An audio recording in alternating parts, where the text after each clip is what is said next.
मला वाटतं ती महिलेने जे केलं ते अतिशय योग्य होतं, हे माझं म्हणणं आहे. पक्षाचं नाही, कारण तुम्ही मला विचारलंय, राजसाहेबांना तुम्ही विचारलं ते पक्षाचं म्हणणं असेल. पण माझं म्हणणं आहे त्या महिलेने केलं ते अतिशय योग्य होतं. तुम्ही 3 तास ट्रॅफिक अडवून कुठचंही आंदोलन घेणं, आणि पहिली गोष्ट, तुम्ही जेव्हा आंदोलन घेता, मी त्या आंदोलनाच्या जो हेतू आहे त्याच्याच विरोधात आहे. एक हेतू असतो आंदोलनाचा की तुम्ही लोकांसाठी आंदोलन घेताय. जेव्हा राजसाहेब आंदोलन घेतात तेव्हा त्याच्यात महाराष्ट्र सैनिक पण असतात, पण महाराष्ट्राची एक जनता पण असते.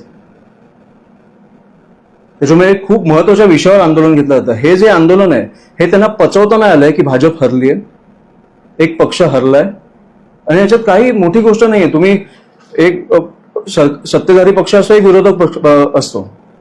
सत्ताधारी ह्यावेळेला हरलं, लोकांना नाही पटलं, त्याच्यामुळे तुम्ही त्या निवडणुका चालू आहेत म्हणून ते जे आंदोलन तुम्ही वेगवेगळ्या राज्यांमध्ये घेताय, ह्या राज्यांमध्ये तुम्ही 3 तास ट्रॅफिक थांबवून ती महिला, मी जे ऐकलंय, तुम्ही आता बोलला की ट्रोल केलं जातं, मला वाटतं की त्या महिलेबद्दल मी जेवढे चांगले रील्स बघितलेत ह्या 1-2 दिवसात, ते चारित्र्य, तुम्ही जे बोलताय की ट्रोल केलं जातं, हे कोण करतं हे पण आपण बघितलं पाहिजे.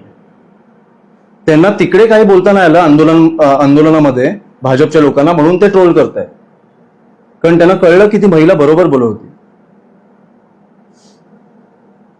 हे आपण बघितलं पाहिजे की कोण ट्रोल करतंय. पण मी जे चांगले व्हिडिओज बघतोय, अशा वेळेला ती बरोबर बोलत होती.